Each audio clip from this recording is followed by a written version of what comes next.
for inviting me.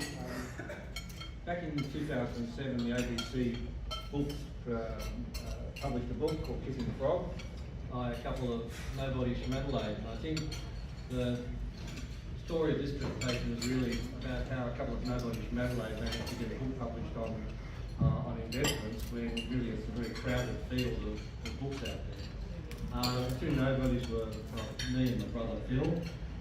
That picture of us there as we are today. And that's a picture of how we looked 70 years ago. And I don't think anybody would have imagined that more than half of that 70 years would spend working together, giving people advice about money. That would have been pretty unlikely. In 2007, we've been at it for about 20 years. We'd been early participants in the financial planning industry, in the embryonic days of that industry, where it was really just a fancy way of selling managed funds for commission. And it's, I'm not interested, I can't do it. And it's moved a long way since then. In the late 1990s, the stockbroking firm Ord Minnet bought half of our business here in Adelaide, and we became the Adelaide office of Ord Minnet, or Ord Minnet, as they call it. And that, we already knew a bit about managed funds, but that also gave us the opportunity to advise our clients about their share portfolios. So by 2007 we thought we were ready, or 2006 really, to write a book. Everyone wants to write a book, but it's, and we have an investment story to sell, but investments are generally dry and boring, and the books that are out there are full of technical information, a lot of them are wrong anyway. And so we had to try and find a way of making it interesting enough that people might want to buy. The investment process, this is quite interesting. Okay, so the investment process is fairly simple. You just go about identifying good investments and you know what to pay for them, and you put them together in a sensible way and keep an eye on them, and if you're half good at it, you'll do okay. But we just sort of saying that it really wasn't going to get our book published. We sort of thought it also needed to be fun to read, and so we tried to make the book a little bit fun.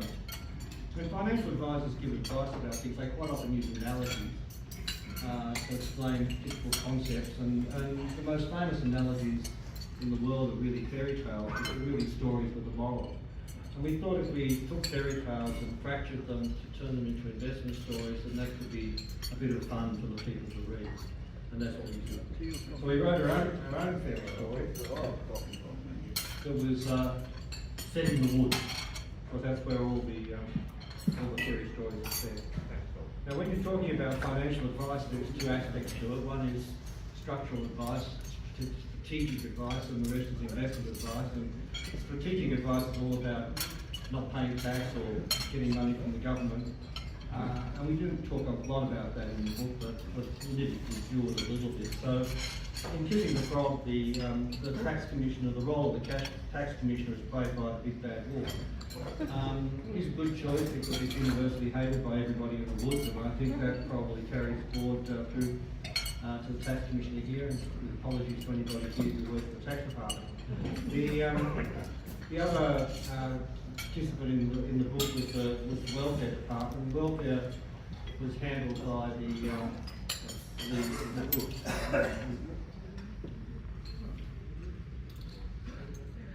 fairy godmother. I should remember that. Fairy godmother. She used her magic to establish the public transport system by providing work to welfare opportunities for mice and lizards and pumpkin growers. And just like the public transport system in Adelaide, it sort of stopped working when the magic wore off at midnight. When you're talking about investments, you need to make provision for bad things happening. And so the universal terrorist in our story is the Wicked Witch. And she strikes on a number of occasions in the course of the book. And you also need a love interest, and the love interest, of course, is Prince Charming. Now, if you read all the fairy tales together, Prince Charming is not particularly charming. He's a bit of a serial womanizer, and even sort of imposes himself on sleeping women when they've really had no opportunity to to provide informed consent. And so by the time our book takes place, he's already well known as being a bit of a sleaze. The general informational feeling about him is he's not a very nice guy. One of my favourite gags in the book is actually that he kissed them all right, but that's not what woke them up. Now he's the second in line to the throne. The first in line to the throne is the Frog Prince. And we didn't think it was extraordinary that Wicked Richard turned the heir to the throne into a frog. What we thought was extraordinary was that somebody took the effort to kiss the frog to turn him back into a prince. And for us that was the ultimate risk-taking activity. And so for us that was what risk was all about, and that's why we called out for kissing the frog to take an investment risk. The main protagonist of our book is Goldilocks, and she's accompanied by her partners in crime and 3 bears, Cecil, Beryl and Denise. Now, they've become very wealthy because their story has been picked up, there's been books written, there's been movies made, they've been on television, and the royalties are flooding in, and now they've now got money and they need to try and figure out what to do with it. And so Goldilocks offers to go out and discover what they should do with money. Now Cecil wants his investments hot. As far as he's concerned, the money wasn't expected anyway, they know they'll enjoy it, have fun with it, if they lose it, it doesn't really matter. Beryl wants her investments cold. She would prefer to retain the money and just get a little bit of interest by leaving it in the bank. And Denise, hearing those 2 points of view, decided that she'd like hers in between, half and half. Now Cecil gets annoyed with Denise because she's the eternal compromiser, and he feels that having a mix of different sorts of investments is a good idea, but just going half and half because of the middle path was lazy thinking. And I just want to editorialise a little bit here. The financial advice industry in Australia is governed by regulators who insist that we need to take into consideration the risk tolerance of our clients. And in order to do that, we ask a series of questions and ask people to give us a score between 1 and 5 about how they feel about things. Then you add those all up, and you end up with a score that's neither 1 nor 5, when often it should be. And so the lazy thinking that Denise is accused of is the lazy thinking that's enforced upon the financial advice industry in Australia, and I don't think that's a good thing. So what we're talking about is asset allocation. An example about how the stories can help is the story about the tortoise and the hare. As a way of choosing between the 2 different main opportunities for investing into stocks and bonds. Now we sort of know, well in the woods, the banker is the tortoise. The tortoise takes the money into the shell and then lends it to other people. You don't have to visit the tortoise to deposit your money because there's automatic tortoise machines all through the woods. The hare's hello.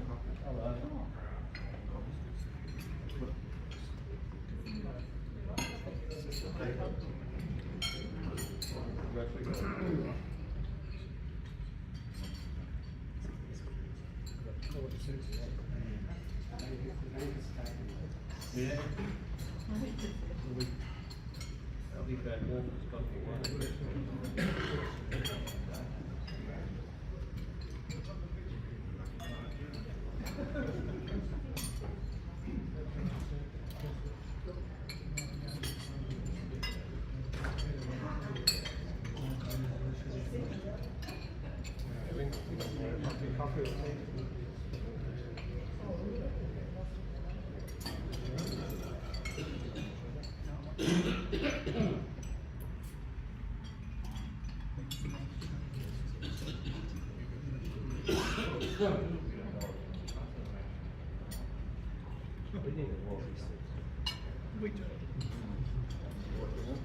Okay, the hares are the stockbrokers. They're quicker than tortoises, but they're easily distracted by shiny things. Now, the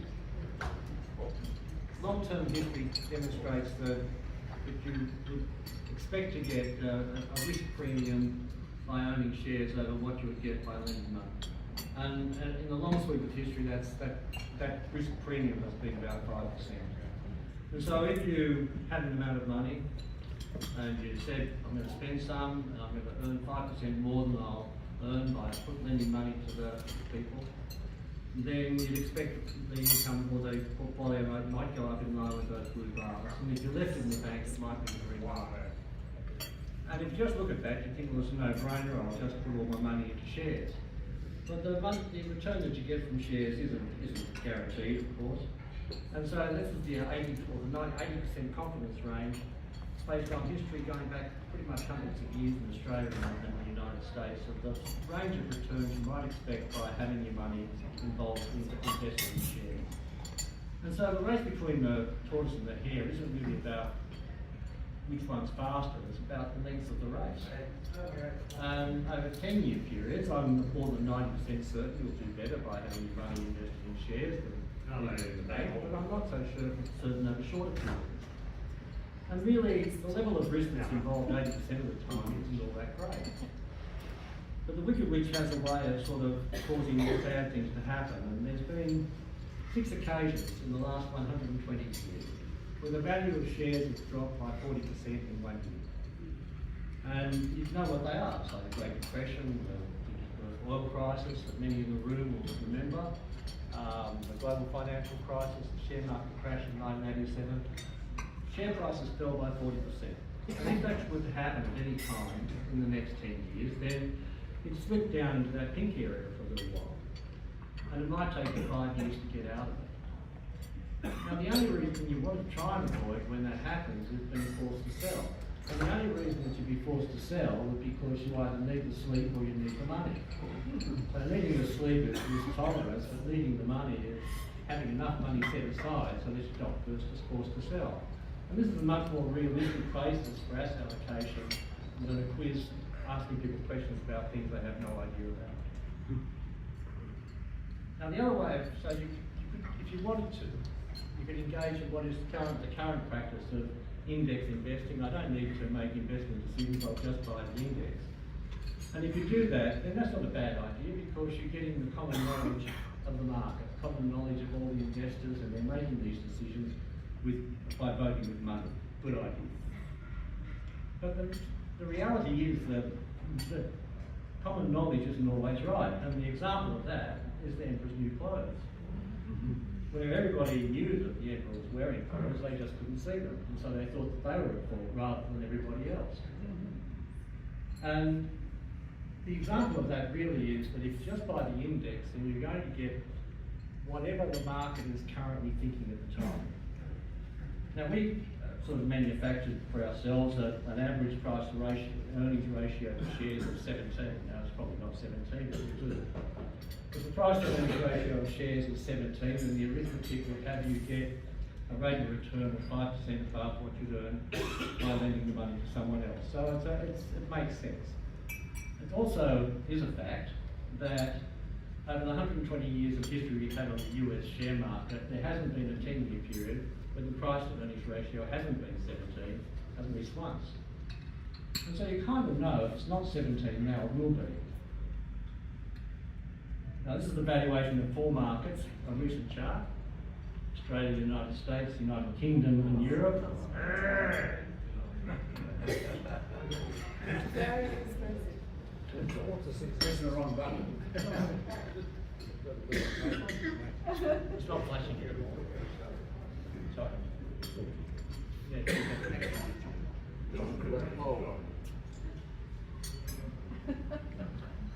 Pretty unfortunate for your flow.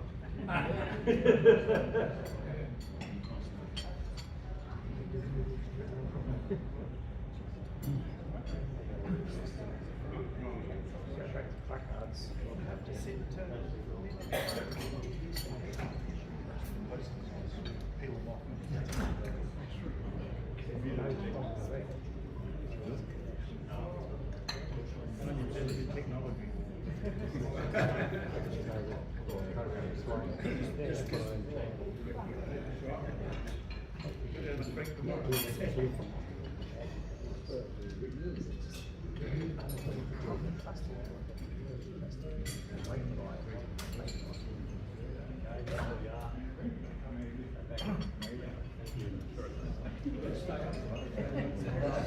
Okay, Okay, so this is really just showing the valuation of shares going back over the last 15 years or so, and how the market is either happy or the market's sad, and the common knowledge and common sense often coincide, because when things are expensive it makes sense to have less, and when things are cheap it makes sense to have more.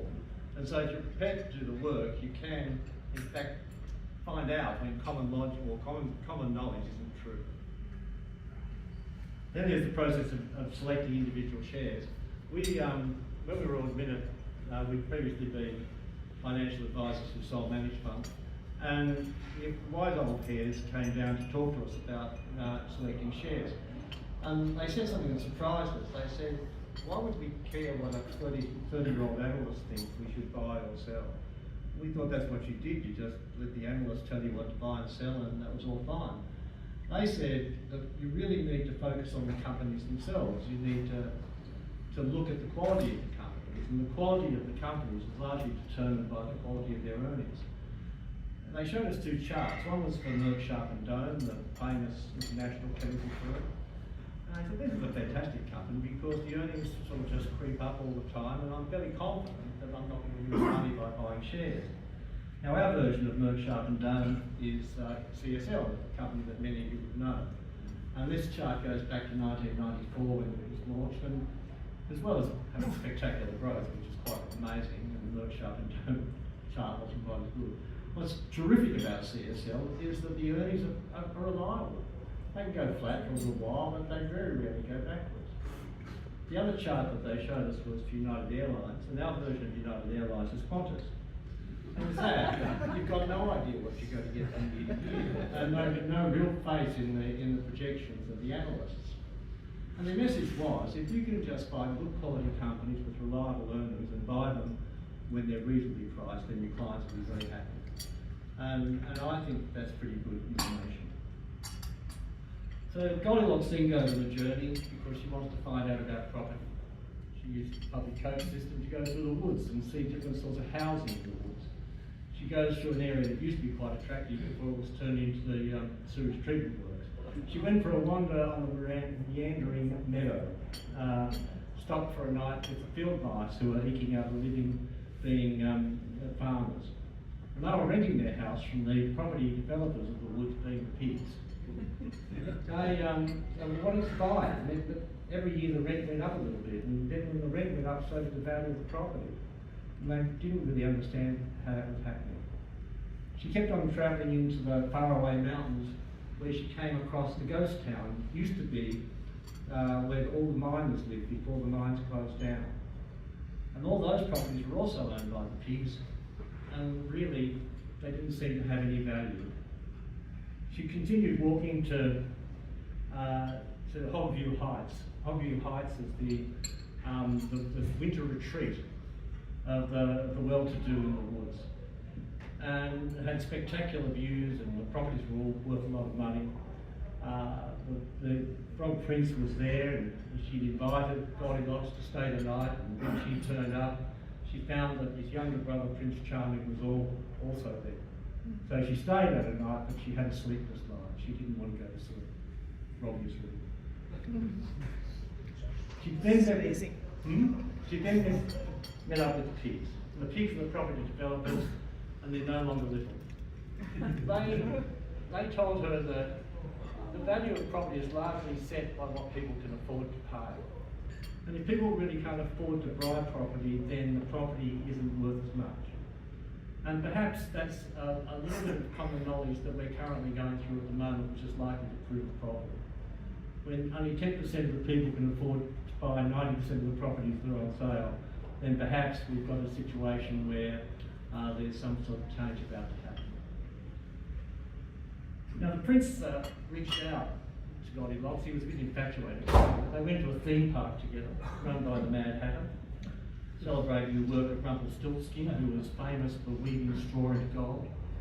And they had various attractions where you could manipulate investment returns. You could turn income into growth, you could turn growth into income by using a combination of gearing and derivatives.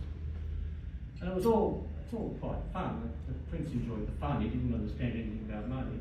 It was Goldilocks has sort of suggested that when you start manipulating the investment returns, there's somebody else participating in the underlying investment return as well as you and the investment. There are people selling the derivatives or lending you money. And also if you start fiddling around, then perhaps you could lose more money when the wicked witch made things go pear-shaped. So she wasn't a fan, she moved on from there. So the relationship in our fairy tale anyway was that the prince and Goldilocks got to know each other, and she found that the common knowledge that Prince Charming wasn't true. He was actually quite charming. And they fell in love and they decided to get married. Now I know the whole idea of the setting the mind of the throne, marrying a minor celebrity seems like a stupid idea. But at the end of the day, it is only a fairy tale. Now on the eve of her wedding, she thought back about the journey she'd taken. She didn't mind to walk along the meandering meadow. It was an easy enough walk. It wasn't particularly challenging, but there wasn't a lot to see or a lot to sort of think about. She preferred actually the difficult walk in the faraway mountains. The valleys were beautiful in their own right, and the peaks when you attained them allowed you to look back on the journey that you'd been through and look forward to the journey ahead. And when she thought about her future with the prince, she knew full well that she wasn't going to be happy every day forever after. But at least it would be interesting, because that's how it works if you kiss the frog. It's true.